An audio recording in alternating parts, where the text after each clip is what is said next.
Welcome back to another FPL video and podcast. This will be the final wildcard team for Game Week 12, an updated version of what I discussed last week, so be sure to check out the original wildcard video alongside all my other FPL content, like my transfer plans, the transfer tips, the team selection is coming up very soon, of course, alongside the deadline and reaction streams over the weekend, and Matchday 5 content for UCL Fantasy, the best wildcard and limitless squads alongside the team selection for that fantasy format. It's a pivotal stage of the season, and that's the final international break of the calendar year. No more until March, which might be music to some people's ears. But let's get straight into this video dissecting the best 15-man squad on the wildcard. On screen you can see what Drafthound are recommending for this chip, and they've gone for Fabianski and Dean Henderson with Gavardio, Bradley and Lewis Hall, and I do think that Bradley pick could be fantastic if Trent Alexander-Arnold is out for a prolonged period of time, but the recent updates do suggest he will be back fairly soon, but maybe he'll be rested against Southampton and we'll see him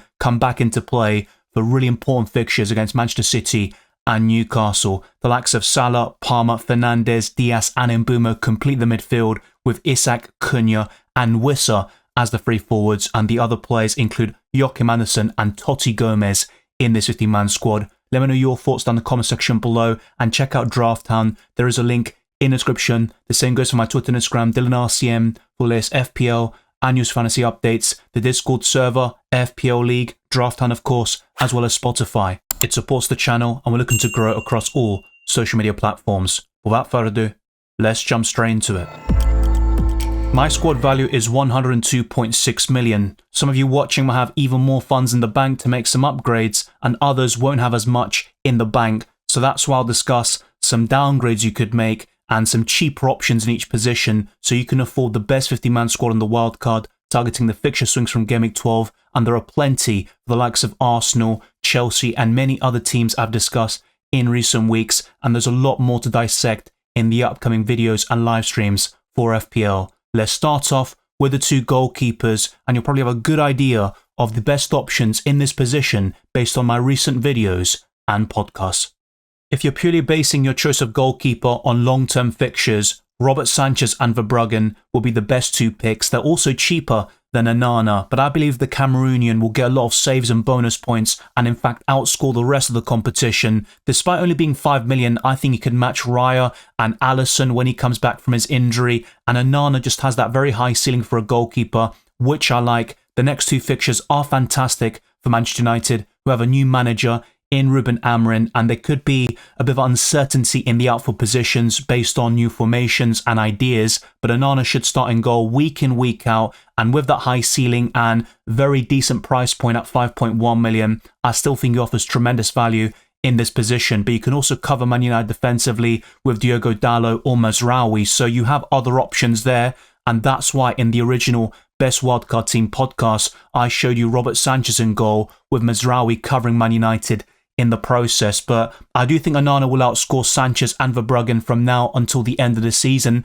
but I'm not going to deny that over the next 6 to 8 game weeks, Chelsea and Brighton have better fixtures than Manchester United. The backup goalkeeper is fairly simple. Fabianski is the only 4 million goalkeeper who's starting week in, week out. He'll probably go up in price to 4.1 million at some stage, especially if he can also contribute more big returns like he did in Game Week 11 with that 9-pointer against Everton. But the most important thing is the main choice in goal, and I think Onana, Sanchez and Verbruggen are the three best at this moment in time, and I'd also include David Raya, who is still in the top 5 best goalkeepers for me, but his hefty price tag at 5.5 million makes him less desirable than the other three.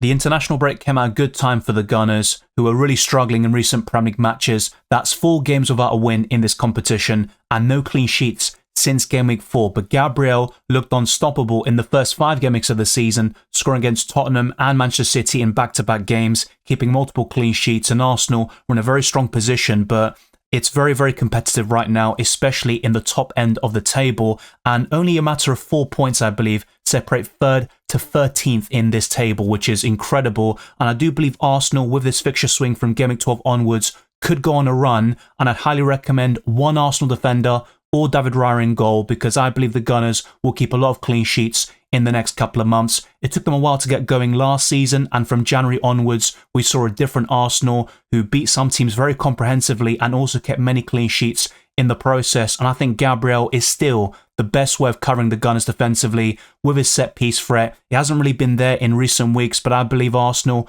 will get back on track, and I think going for one Arsenal defender is highly advisable in my opinion. I don't think a double up is necessarily something I'd entertain too much on a Gameweek 12 wildcard based on recent form, and you might want to double up on other teams defensively like Liverpool, who have been even better across all departments up until this point of the season. And speaking of which, I definitely would go for a Liverpool defender, and Konate is the best of the bunch right now in terms of value. He's got a bit of assist threat and goal threat from set pieces, but it's going to be nowhere near to the same levels of Trent and arguably Virgil van Dijk. And with Trent being orange flagged and he might miss out in Gameweek 12 with such a plum fixture, I think Konate is a safe pick to cover that Liverpool defence, which has been incredible in terms of underlying stats and also goals conceded. Only 6 in 11 games, and they're the only team to have actually conceded single digits in terms of goals. That could change, of course, in the next couple of weeks with some very tough fixtures, but I think Konate could still walk away with 3 clean sheets out of the next 4 matches. That's how much I back Liverpool right now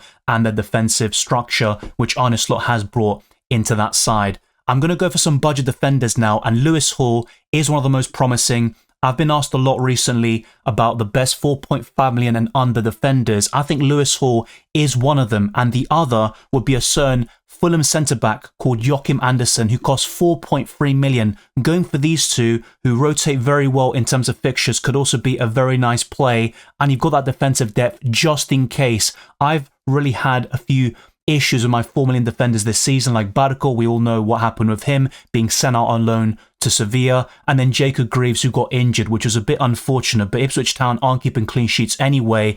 And despite Joachim Andersen not being great in FPL, he did do very well against Crystal Palace's former side just before the international break, and I think Fulham are a very underrated team in this division. And with Newcastle, they've been in great form recently, winning consecutive games against Arsenal and Nottingham Forest, and they're in a very strong position despite having Dan Burn suspended for the West Ham game. They can still keep a clean sheet in that fixture, and Lewis Hall does have a very good connection with Fabian Schär, and those two are related. When Schär was suspended earlier this season, we saw Lewis Hall drop to the bench, and that caused some concerns there, and I ended up selling Lewis Hall as a result. But I do like him. He can have the odd assist and bonus point, and if he can stay suspension free, he's going to be a very good long-term asset in that backline. The 5th and final defender, though, is Aït-Nouri, who is technically no longer a budget defender. He costs 4.7 million and he's got great fixtures until Gameweek 18, but Fulham away isn't one of them, and I would prioritise Joachim Andersen over Aït-Nouri if you have to start one over the other. But Aït-Nouri has far more assist and goal potential than any other defender you see on screen, even Gabriel and Konate. But I do think with Aït-Nouri, even in the tough games, he can walk away with something. He did it against Brighton away not so long ago, and I really like the complexion of this back five. You've got a combination of great fixtures, bonus points potential, and also the clean sheet odds will be in their favour in a few game weeks coming up. And not only that, a few of them can get goals in Aït-Nouri, Konate and Gabriel.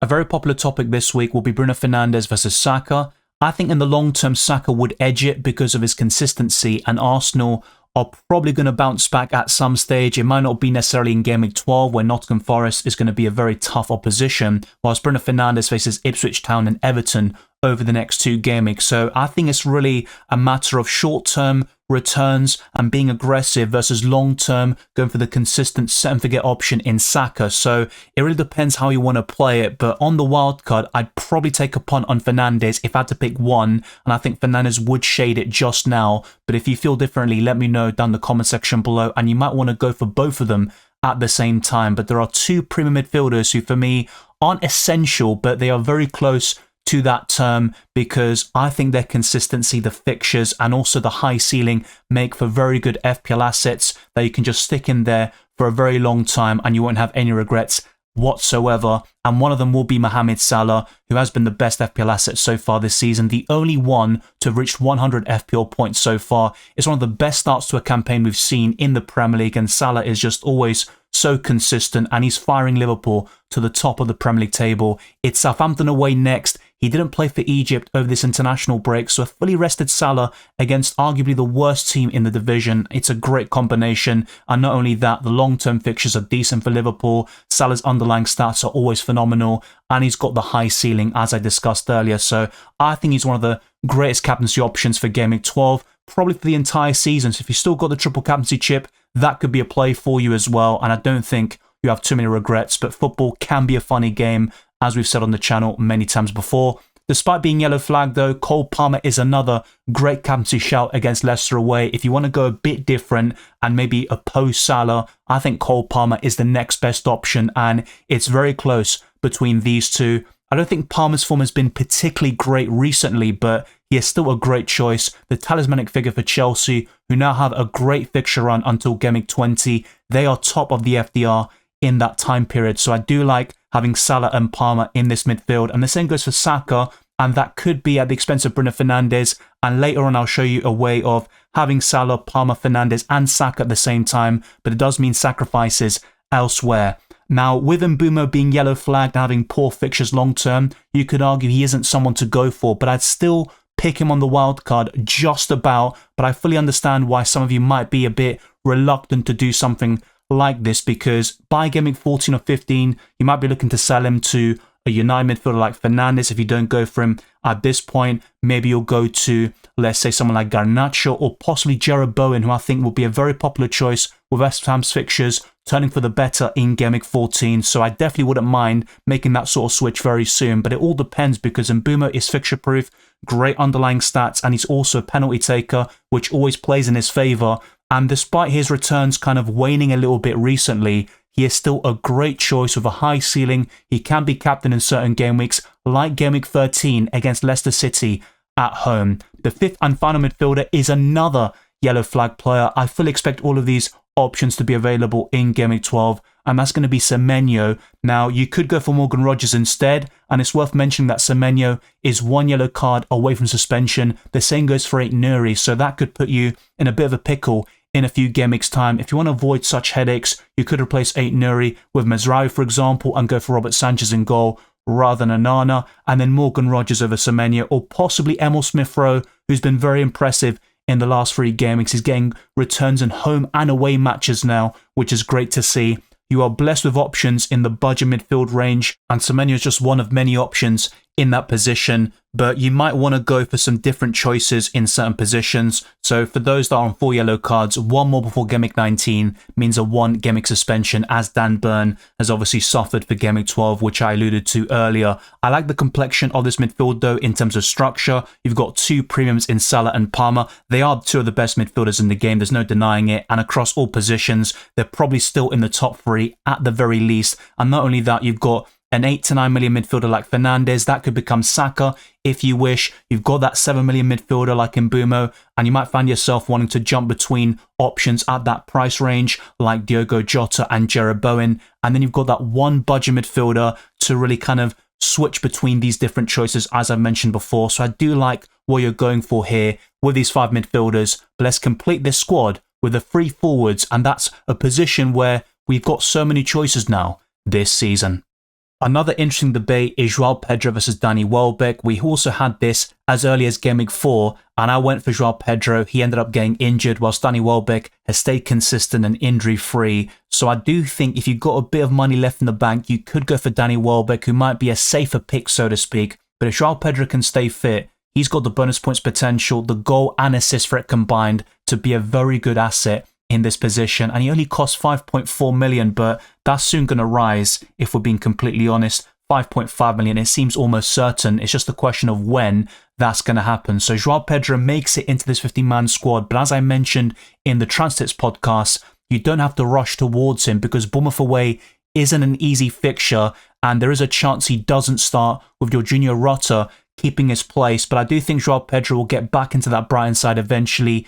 He's one of the most important players. Hurstler loves him, and there's good reason for that. So Joao Pedro is definitely in my thoughts, and over the next couple of weeks, you'll probably find me recommending him very often. So just be prepared for that. I do like Joao Pedro and his play style, so he's going to be very, very enticing over the next couple of weeks. Next up though is Isak, who's probably my favourite forward in the game right now. He's in fantastic form, scoring in 3 consecutive games. Even for Sweden, he got a few returns there. And I just like Isak as a player. He's got the ball control, the dribbling ability, and also the finishing to top things off. And just like João Pedro, the main concern will be his fitness. If he stays injury-free, he's going to get a lot of Premier League goals, probably over 20 again, and compete for the Golden Boot. Behind Haaland and possibly Watkins, I don't think anybody is better than Isak in that position across the Premier League. But there is one striker who has been really consistent in recent weeks with returns in 4 of the last 5 game weeks, and that's going to be Cunha, who I bought in for Game Week 11. I think that was the best time to buy him,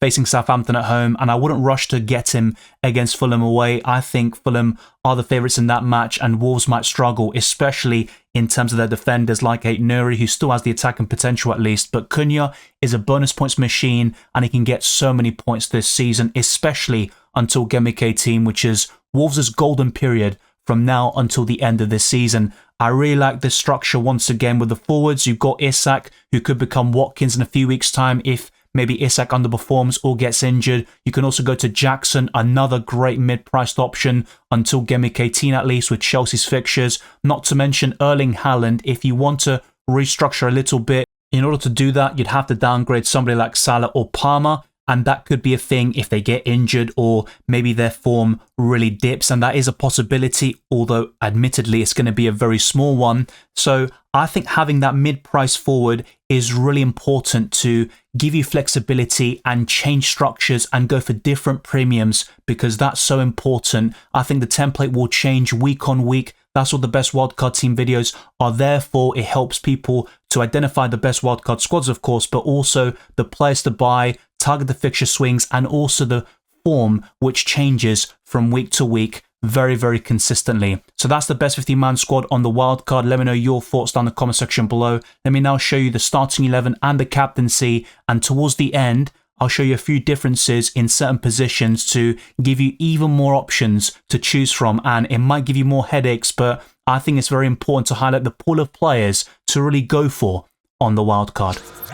With the Game Week 12 wildcard team being so strong with depth, you're going to have some team selection headaches, even with the goalkeepers from time to time, but I think Onana over Fabianski is a very clear one this week. I'd very much be surprised if West Ham kept a clean sheet away from home against Newcastle, and Onana has one of the best fixtures you can ask for in Ipswich Town, who, to be fair, beat Tottenham Hotspur away from home and got their first Premier League win in 22 years. I'm going for Gabriel, Lewis Hall and Konate as the back three, with Anderson and Aït-Nouri on the bench as they face each other. You could arguably go for Anderson over Lewis Hall, or just go for the attacking potential of Aït-Nouri. And once again, I encourage you to leave your suggestions down the comment section below. The midfield 5 would all start in Mbeumo, Fernandes, Salah, Palmer and Semenyo, with João Pedro and Isak up front. Another 50-50 call would be João Pedro over Cunha, the two Brazilians fighting off for that last starting spot, but I would slightly favour João Pedro at this moment in time. 1.4 million in the bank, the expected points is 63.5